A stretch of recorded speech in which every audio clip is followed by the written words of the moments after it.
नमस्कार मित्रांनो, तुमच्या सर्वांचं आपल्या चॅनलवर खूप खूप स्वागत आहे. आज आपण पाहणार आहोत इयत्ता 8वी मराठी विषयाचा पट पेपर भाग 3. हा व्हिडिओ प्रत्येक विद्यार्थ्यासाठी खूपच महत्त्वाचा आहे, म्हणून शेवटपर्यंत नक्की बघा. मित्रांनो, एप्रिल 15ला तुमची परीक्षा होणार आहे आणि त्या दृष्टीने मी हा व्हिडिओ खास तुमच्यासाठी तयार केला आहे. या व्हिडिओमध्ये तुम्हाला मिळणार आहे महत्त्वाचे प्रश्न, वारंवार विचारले जाणारे प्रश्न, सोप्या भाषेत समजणारी उत्तरं आणि एक्झाममध्ये कसं लिहायचं याचं मार्गदर्शन. खूप वेळा विद्यार्थ्यांना प्रश्न पडतो की पेपरमध्ये काय येणार, काय वाचावं? म्हणूनच मी तुम्हाला बेस्ट पॉसिबल क्वेश्चन्स आणि एक्सपेक्टेड पेपर पॅटर्न इथे देणार आहे.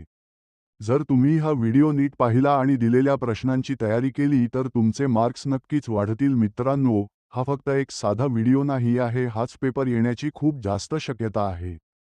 म्हणून एकही पॉइंट स्किप करू नका, शेवटपर्यंत नीट लक्ष देऊन बघा. आणि हो, जर तुम्हाला असेच इम्पॉर्टंट व्हिडिओज हवे असतील तर व्हिडिओला लाईक करा, चॅनलला सबस्क्राईब करा आणि तुमच्या मित्रांसोबत नक्की शेअर करा.